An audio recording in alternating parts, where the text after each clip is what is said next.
everybody. Welcome back to this. I'm your host, Shauna Griffiths, and today's conversation is with a somewhat new friend of mine, Tony Lopez.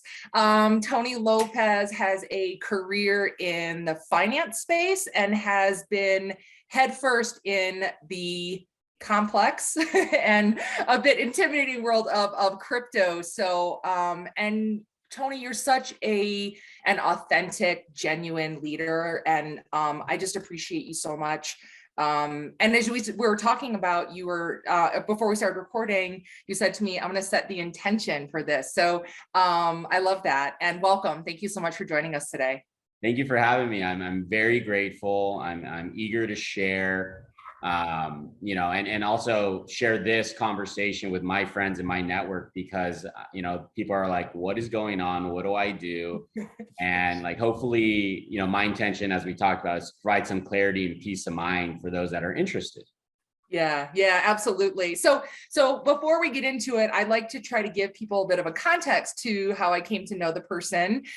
So folks, Tony's sister, Sandra Lopez, is an absolute baller in the tech and marketing space. I believe she was like one of the top 50 or 100 women in tech last year. I mean, she is just amazing. And I am a part of a group of diverse and authentic female leaders. And I brought Sandra into it, and she brought Tony and to talk to us one day. And so it was awesome. So Sandra, thank you so much for sharing Tony with us and with me. And then the other thing I want to make sure to pause and share is, and so we'll get right into it, is your own evolution, because in the midst of you being, again, like diving headfirst into the finance space and then crypto, you also have a true passion for leadership, authentic leadership, and what this platform is all about, which is making a positive impact on brands and people. And so I would love for you to, before we get into the crypto space, I would love for you to share a bit about your evolution, career, personal, and a bit about your platform, The Responsible Leader. Thank you. Yes. Thank you for allowing me to share. So started out of the journey, I'd say career journey started in 2007, right before the major financial crisis, the Great Recession in 2008. And it was actually great for me because people actually want to talk about money. So it was a great way for me to accumulate clients and connect with people. And, honestly and openly, my intentions came from selfish reasons. Why I got into finance is because I wanted to make money. It was all about money. I was like broke college student. My family, my dad had a massive stroke when I was 15. So I was a sophomore in high school, I believe. And that like completely flipped the financial situation upside down. They were always arguing about money, and I was just like stressed. So I'm like, I want to solve this, and I want to feel like I have money. So I'm like, where do I go to? I was like, become a financial advisor. That was the path. So it opened the door for me to get into the industry, but it also created this path of finding a lot of my insecurities, a lot of insecurities with myself. And it reflected the way I managed. I was very attached to success and attached to money and attached to being number one. And I didn't have authentic relationships with my people at that time at a young age, as a young manager. And as I was growing within the company, I was growing a team as well. So along my journey, I had this experience where my heart got broken wide open. And it was just like, wow, I showed up very insecure in relationships. I felt lost. I didn't I was making great income, great money. I reached that part, but I felt so alone.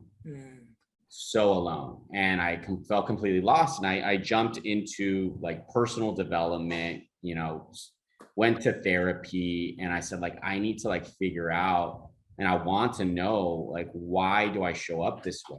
Like, why do I have a huge fear of intimacy? Why am I afraid of being close? And why is it that I don't even know what vulnerability is and being open? So in that journey, in that personal growth, I was like, wow, like, okay, I want to be vulnerable, because the reason I'm so alone is because I'm not willing to take the risk and share part of myself with other people. So it was me, right? I wasn't willing to like really feel like, okay, why am I feeling angry, or where is this really coming from?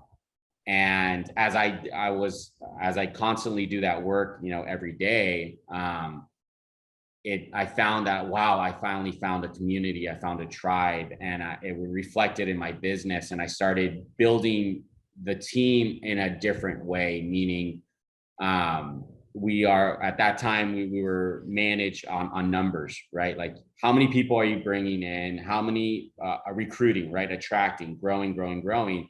And I said, no, like, I will set my boundaries, because that was one of the things that I learned that I wasn't doing, is I will set boundaries. And I'd say, I will attract people that I'm aligned with, and that people that I am energized by. And if you want to fire me, go right ahead. And I had that conversation with, my CEO, and I was willing to take that risk. And they said, okay, we're going to put you on an island. You go do your thing. And it fucking worked.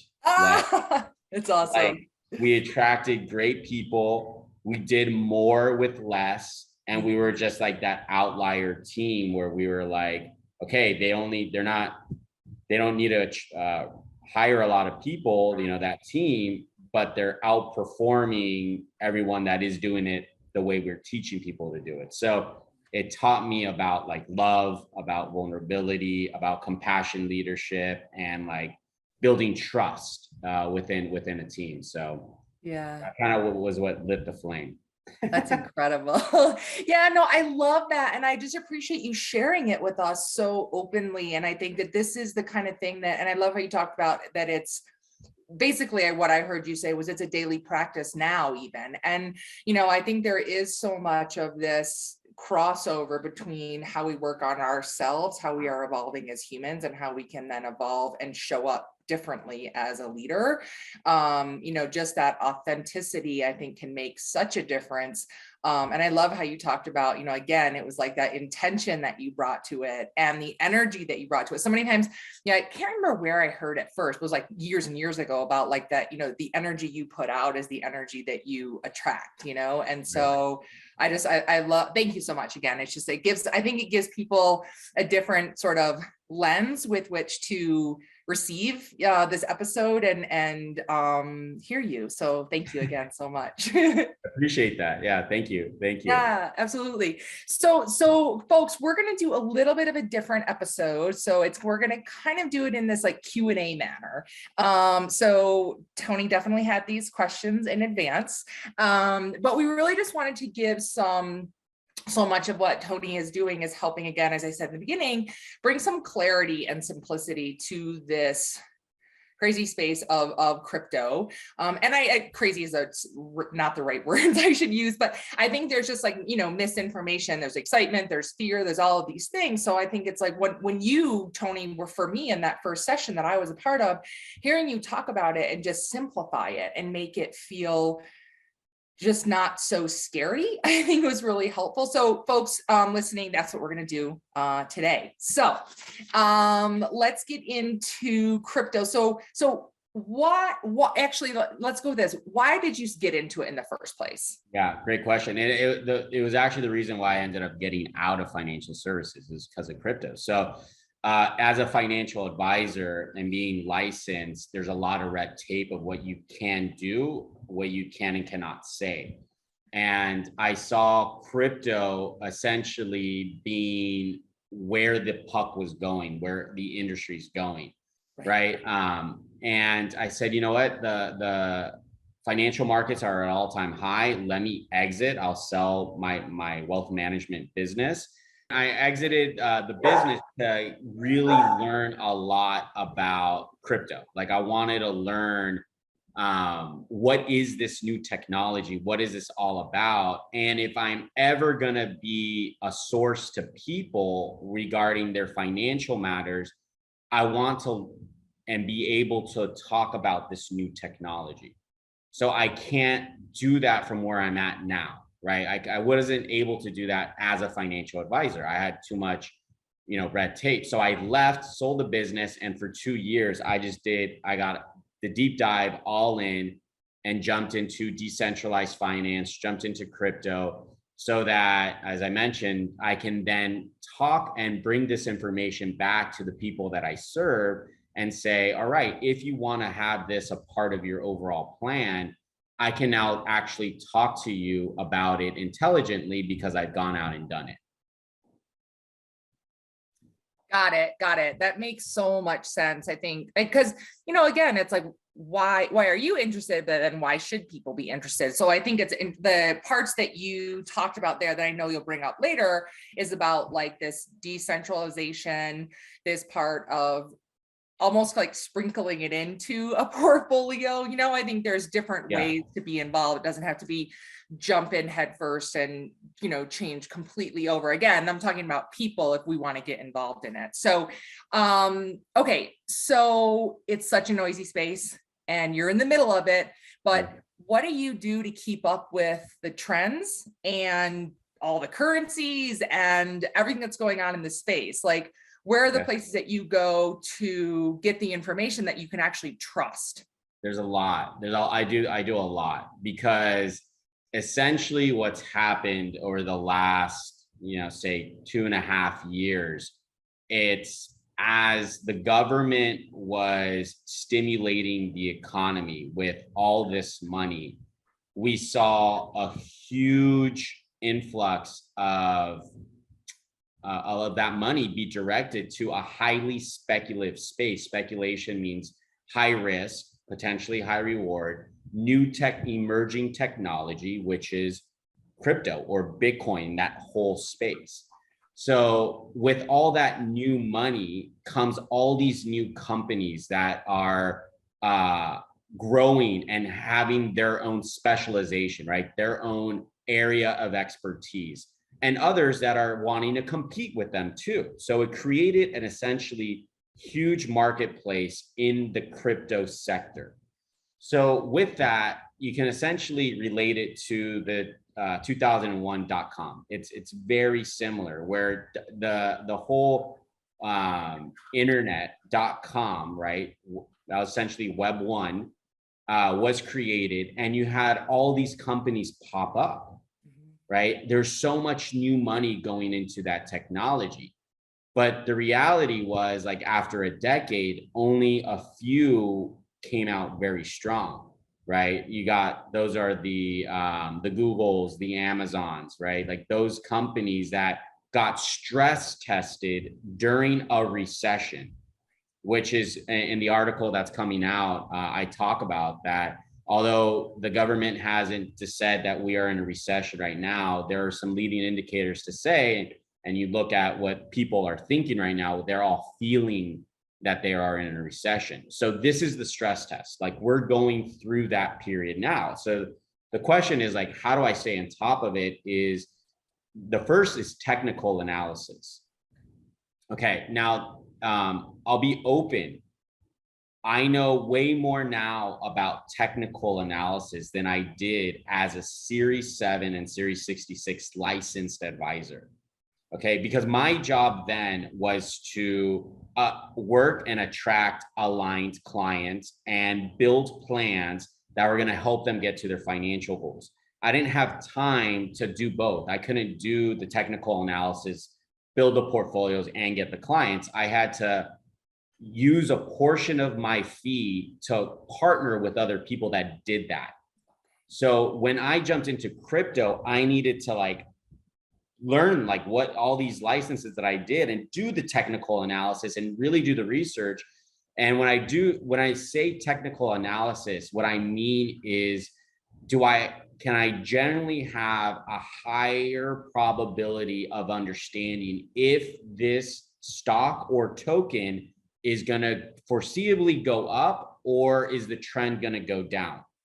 So essentially he's like studying those trends. So the technical analysis is, okay, the macro trend is that we're trending down, like we're going through this recession. Now I bring another layer of that technical analysis is, in this down market, who is best positioned to potentially come out of this on the other end surviving and then thriving, right? So we look at a lot of different, things that I'm not going to get into because I'm going to lose the audience, but one is the technical analysis.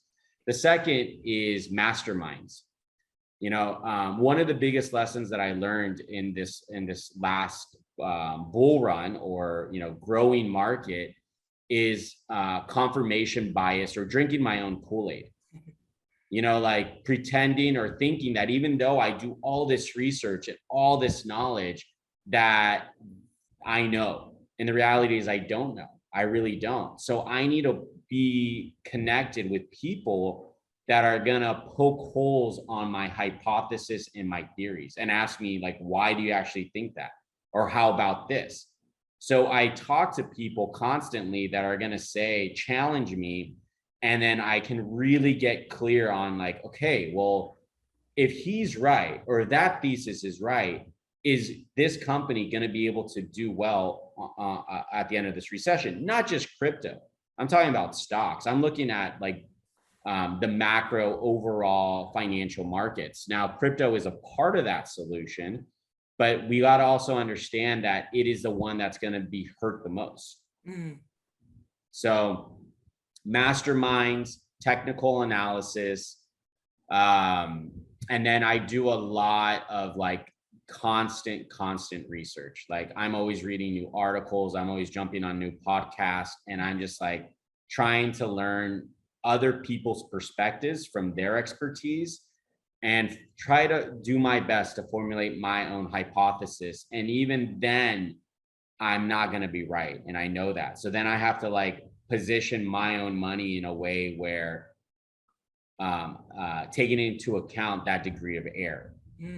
So it's a lot. Yeah, it is. It's a lot. And it's for someone like you who's actually so much further along in this space and has such a bigger understanding than the majority of those of us, the people in the audience. And so, I think that gives a really good understanding. One, I also want to pause and say, gives an understanding of like how you go about it. But it's also, one thing I took out of what you were saying was your constant curiosity. It says constant learning, which I just love. I really love that. And I think also the way you're talking about consulting with people who poke holes.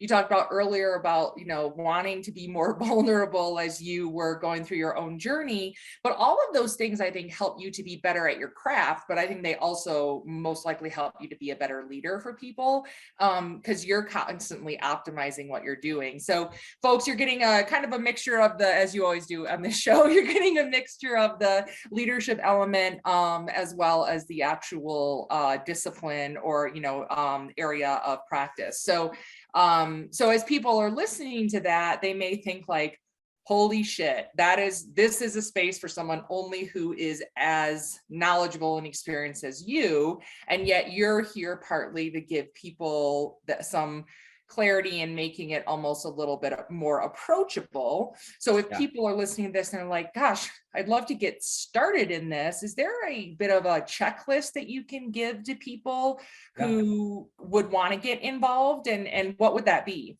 Yeah, I'll tell you, like, it sounds like I'm an expert. I'm not going to claim to be an expert, but like if you spoke to me in the beginning of the recession, I was very much, in the beginning of the COVID, I was very much a newbie. Now I had Bitcoin, like very small position in it, but I wasn't really interested in knowing about the technology. It wasn't until like I had all this time during stay at home that I was like, okay, like, let me like understand this. And it all started by just having, I think my first like thing that I bought, my friend sent me some money on Cash App. It was like, they owed me $50. And I was like, whatever, let me throw this in Bitcoin. And then I saw like that $50 go to like $75. I was like, in a short amount of time. And I was like, what's going on here?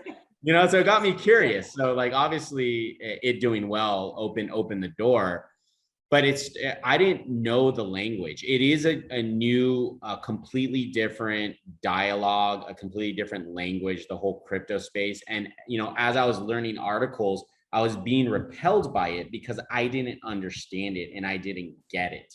So I'd say step number one is go on an exchange.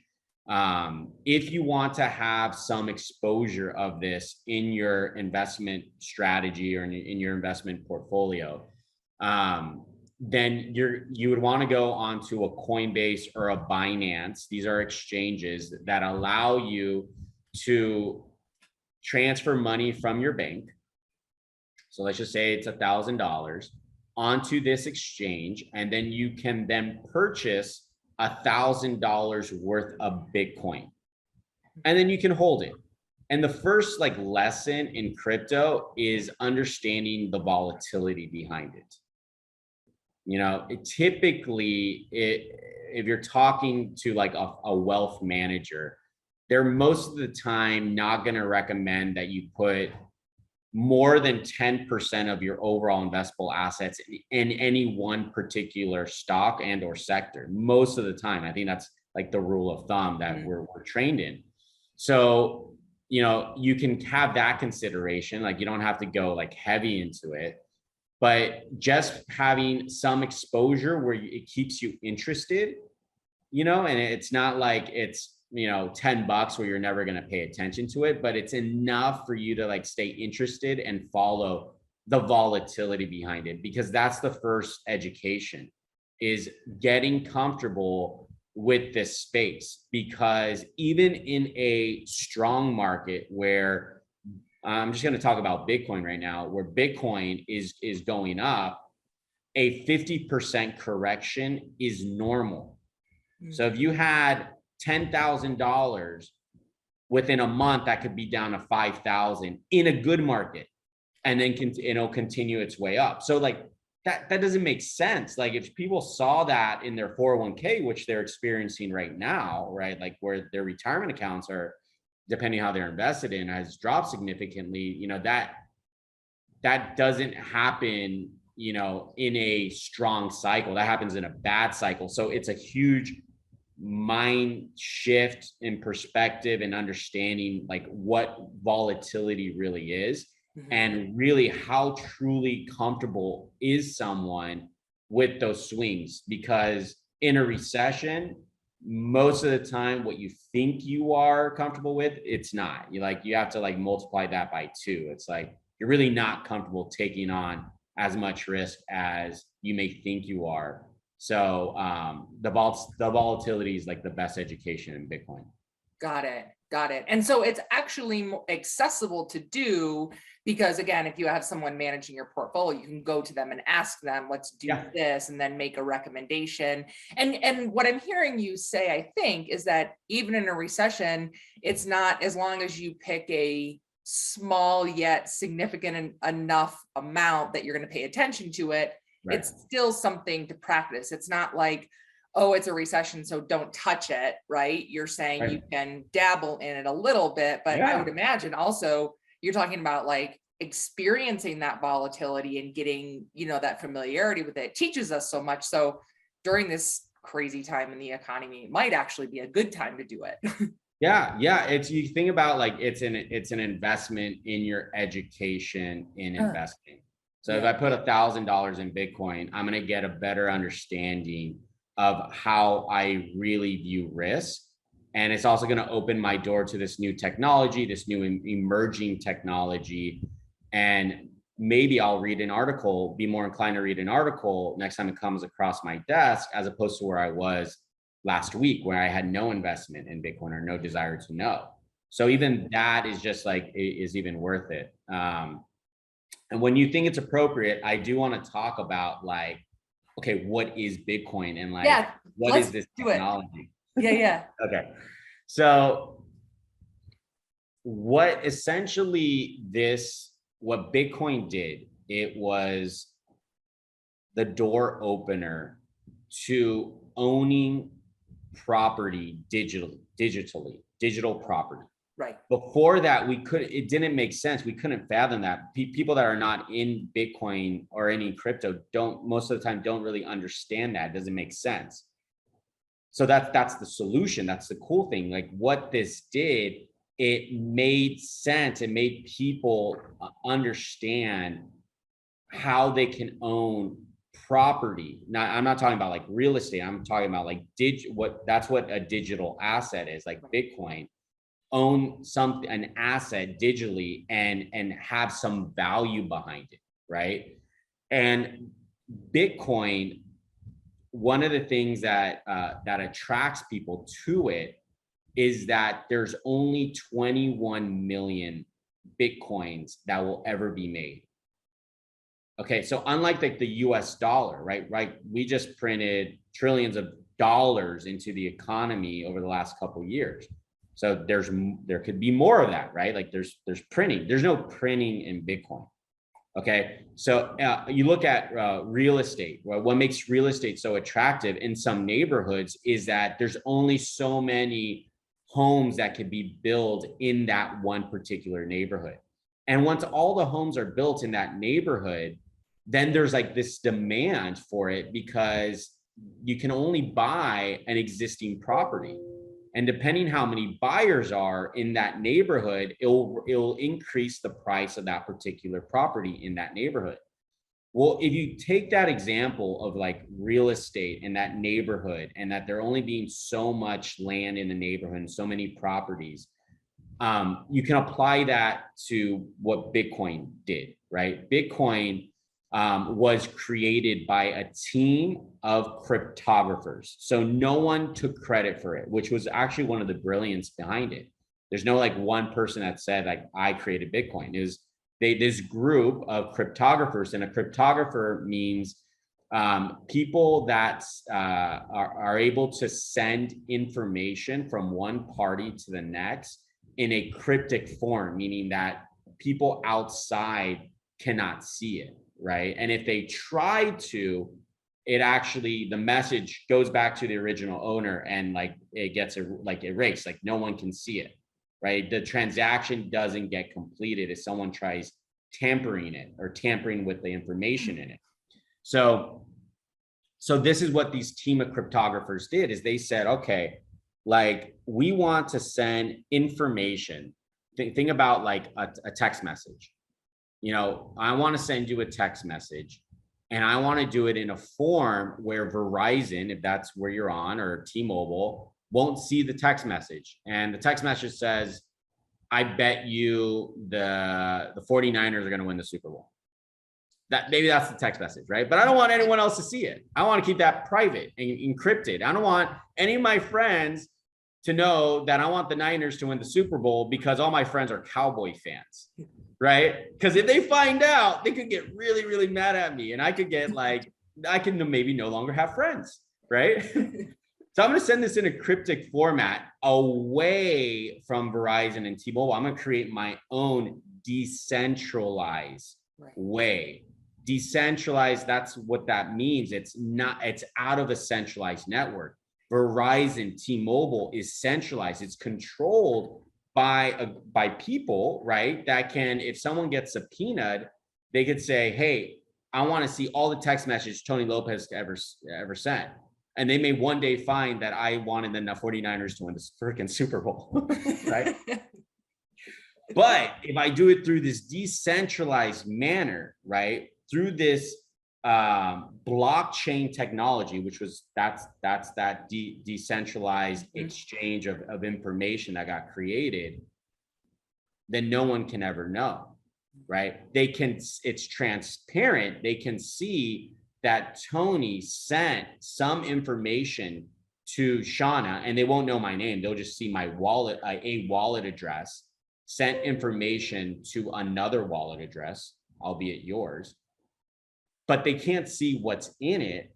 They can see that it's transparent. They can see that information was sent, right? So that's how it got started. That was like the first, like the foundation of decentralized information. And then eventually they added currency, money. So as opposed to send a message, I'm going to send you money. Right. And then as another layer to that, they said this Bitcoin, which is going to be the means of currency that we use to change money from one person to the next, we're only going to create 21 million ever. So that's where a scarcity in that property, a scarcity kind of in that neighborhood example was created, where some people were saying, if this ever goes anywhere, when someone sends me money, I'm just not gonna sell it and put it into my US bank account. I'm just gonna keep it there because there is only 21 million. If there's ever a demand for it, then what I have now could be worth more in the future. So I'm just gonna let it sit. So over time, there became more and more participants because they said, oh, wow, I'm Mexican, right? So if I wanted to send money to my family in Mexico and I use Western Union, right, to send $10,000, I mean, forgive me, these numbers are not going to be right, but they're going to charge me anywhere between 2 to 4% to send that money over there. That's a lot of money. That's $200 to $400. That's a lot, right? That could be rent for them. But if I send it over in Bitcoin, there's a lot less friction. It's only like cents. It's like 10 cents or 15 cents to send that same transaction over to my family and send it to their Bitcoin wallet address.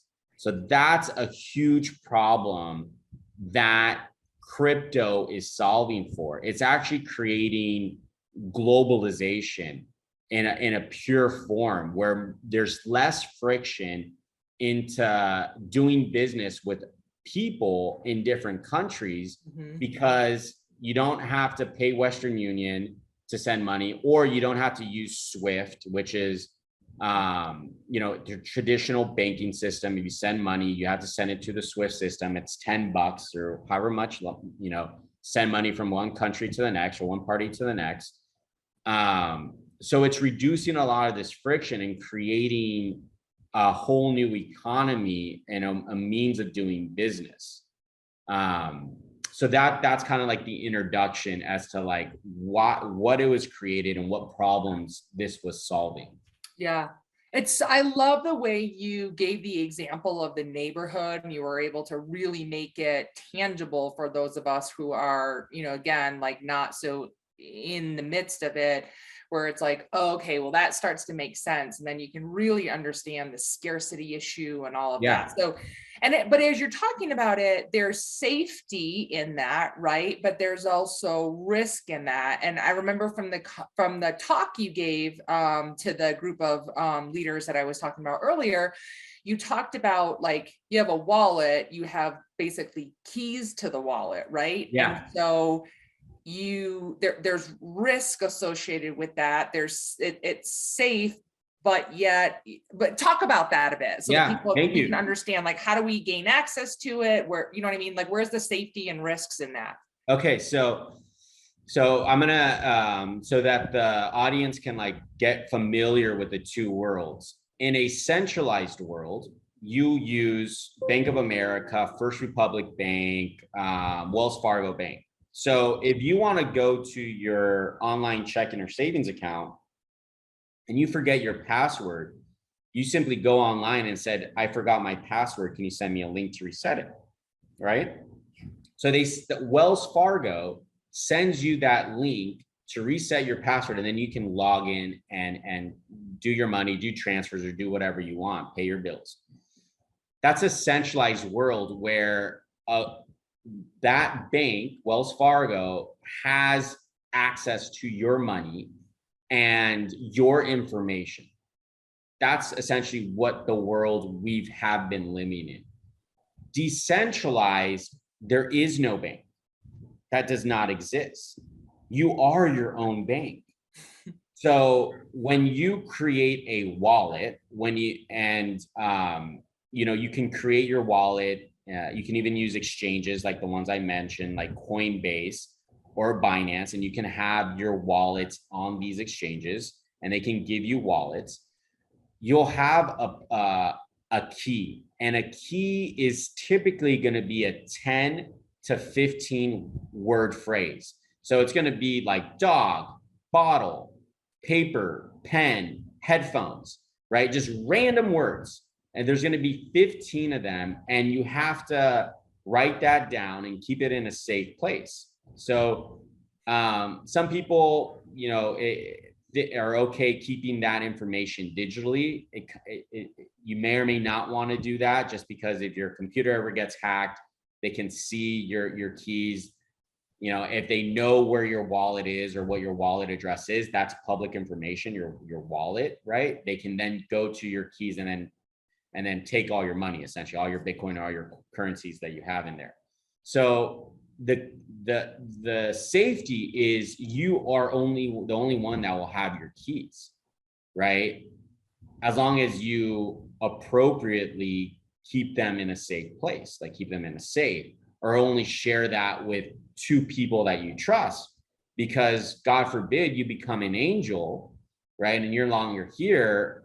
If you have digital assets, people need to know your keys so that they can then transfer that to their own wallet, or, get that money.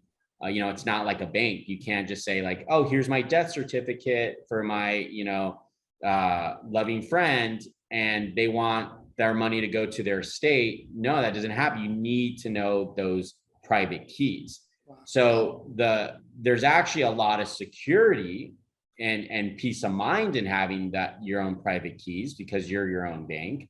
But there's also a lot more responsibility that comes with that. Yeah, that makes a ton of sense.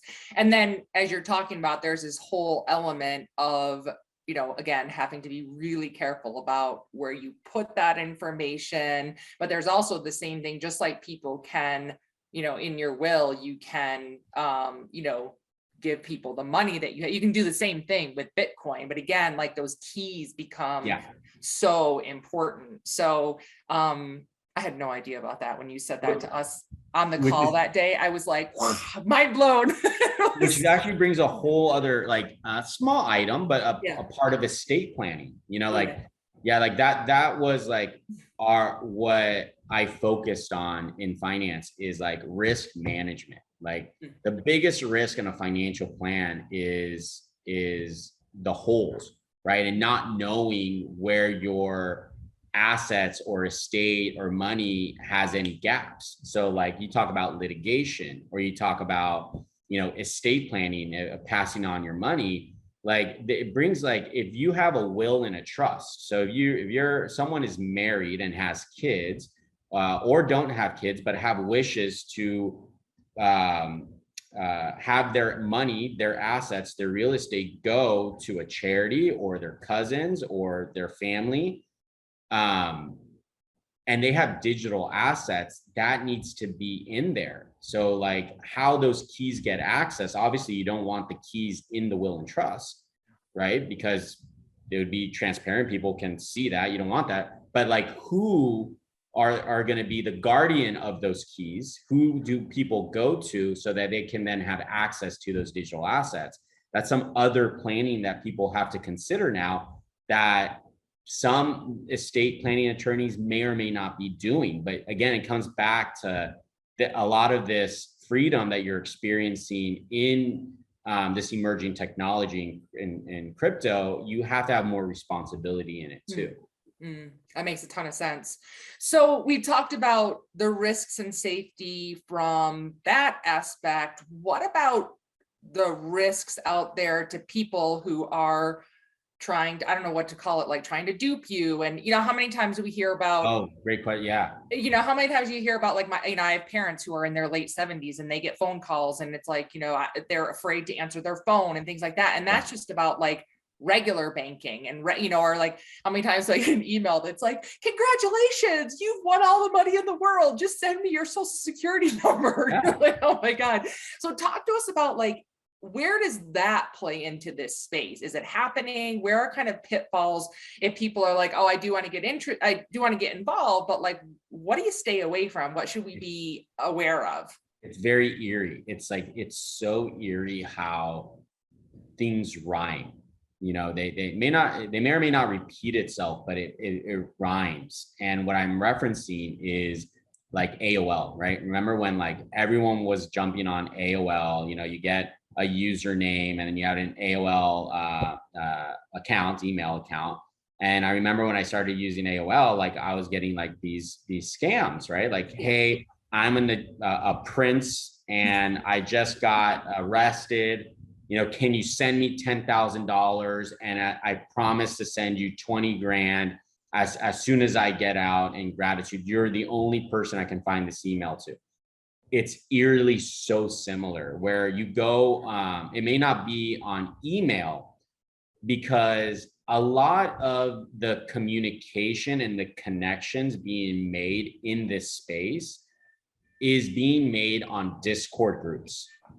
It's being made on Twitter as well. But like, if you do the deep dive, it's actually going on Discord groups, because a DApp, which is a decentralized application. So it's just like an application on your phone, but it's decentralized, meaning that it's not ran by Apple or it's not ran by Google. It's ran by a decentralized group, right?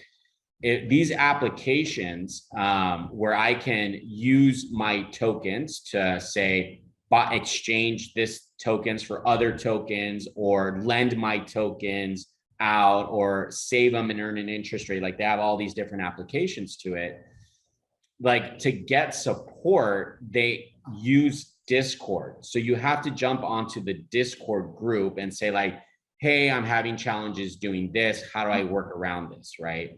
And someone will respond to you. But the reality is, once you're in this Discord group, people can just send you a direct message and say, hey, I saw your question, just send me your keys and I'll take care of this for you. So like, obviously, when this is a new technology and you're like just trying to learn, and you're going to like the program support channel, you don't think like, oh, okay, like this could be someone working for them, obviously. So countless times, like, we're talking about like people that are obviously very proficient and like even know the space, sometimes just like assume that they are like members, and that are generally trying to help them out. And if they don't, they wipe out their accounts. So like, rule number one is you can never share your keys to anyone. You never share your keys. You know, it's like, it's kind of like your social security number. Like, no, it's not even that, because even like now you have to use your social security number to like open up like bank accounts and like all this stuff, right? So it's like, the reality is probably most of it is out there in the black web, but you can't do that. You can't share your key. It's just a number one no-no. Like, you keep it in a safe place, you put it away, and you only use it to access your wallet if you're going to like transfer your coins to a friend or to another people, or sell it on exchanges. That's all you really need to use it for. Wow. It's, as you're talking about it, like, I sort of having this like just this visceral reaction to getting that kind of a message, and you like, oh, you want to trust and you think you can, and then you're like, oh, again, like, back away, folks. Like, it's like somebody, you meet someone, they're like, just give me your social security number, tell me all of these things. Yeah. You know, you're like, so no, that's really, really helpful. So you've given us so much information today, but in a way that was completely relatable, I think. So thank you again so much. So talk about what you're doing now in the space, and if people are listening and they're like, wow, I want to tap into Tony more, or, you know, again, I said earlier, you have the responsibleleader.org website, so if people want to find out more about Tony, you can go there. But like, what are you available for consulting? Like, how are you working with people and brands to help in this space? Yeah, great question. So like, crypto is probably just 10% of the way I serve. It's a big percent of like how I spend my time and like what I'm like learning, because I'm so curious about this technology. But the responsible leader comes from bringing it back from the work that I was doing to work with my insecurities. And the biggest lesson that I learned was that I am not a victim. And I am 100% responsible 100% of the time. So that the responsible leader comes from taking responsibility. So I attract leaders. So these could be C-level executives. These could be small business owners that worked in small or mid-sized businesses. So I typically attract entrepreneurs and leaders that are working with a team or a group of individuals. So this is kind of my flagship, right? Like those that believe in taking responsibility and creating a culture of responsibility, where it's like, it's the client did this. No, the client did this. I'm responsible for it. Like, or my coworker did this. Like, can you believe that? No, like I'm responsible for it. Like, there's no gossip here. We're going to create and foster a culture of trust so that we can be a dynamic team instead of a dysfunctional team. So this is the cornerstone. This is my come from. So I typically work with leaders and small business owners, and a lot of it is business coaching and working through the challenges and issues that they're facing on a weekly basis. I typically do weekly coaching. For some, I do monthly coaching at a group level where we can get together, like in a mastermind group. I'm a big believer in helping people form masterminds. Sometimes they're already doing it, but just need a facilitator. Because it's actually a big part of Think and Grow Rich, which is one of my favorite books, which, you know, they studied the most successful people, you know, JP Morgan, Henry Ford. And a big reason what made these individuals so successful is they had masterminds. So I'm a big believer in creating a space where leaders can come together, share their challenges, and then support each other in a push-pull method where, hey, I need an introduction here. Does anyone know how I can get in front of this client? Yes, boom. I know this, look at my LinkedIn. This person knows this person. Let me make an introduction. I will support you with your goals and help you get there. So it's business coaching, which is the offense in one's vision. The financial coaching is the defense. It's the poking the holes. It's like, where are your gaps? So it's okay if you earn all this money, but if you don't have your risk management in place, it could go away, you know. And risk management is just so boring. Like a lot of people just focus on the offense, and I get it, but as a financial advisor, I saw most wealth go away with clients that didn't take care of risk management. And as individually, my wealth, the one that went away was when even I didn't do the proper risk management.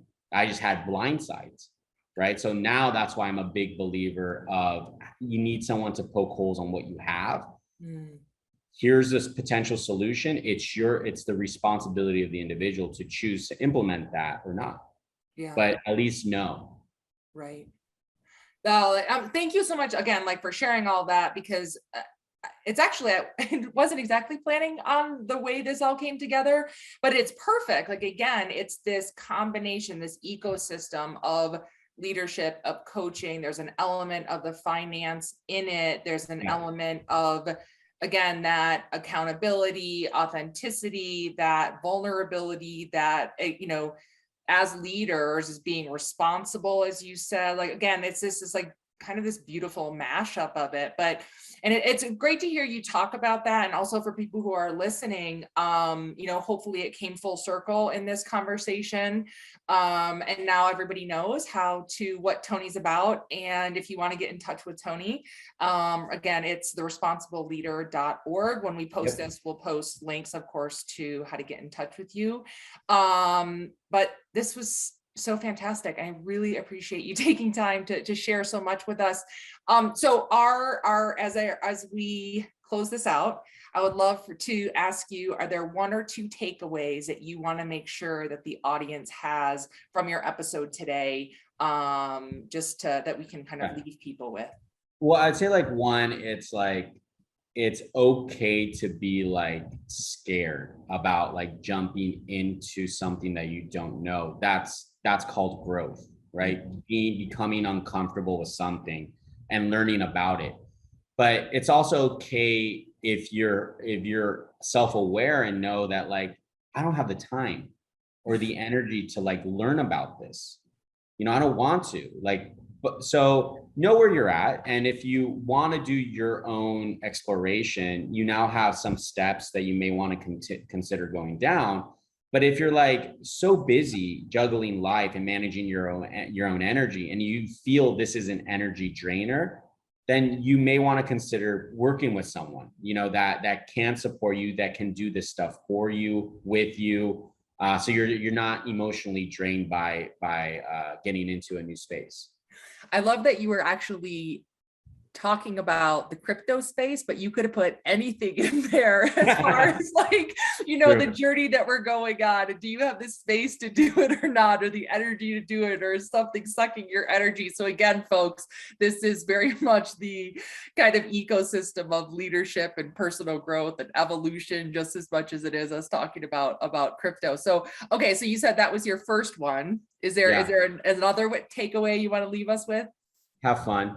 Okay. Yeah. If you're gonna have fun with it, then it's something that I'm sure you're gonna do well in. Anything financially related, not just crypto, like jumping into stocks or technical analysis. If you're gonna have fun with it, then I'm sure that's the journey that you're gonna want to explore. But if it's not fun, like set some boundaries, and you don't need to go down that path. Yeah. Oh, that's a good one. Thank you so much. All right, folks, have an amazing day. Hope this fills you with inspiration, knowledge, and just a bit of some energy. So thank you all so much. And Tony, thank you too. My pleasure. Have a great day. Take care.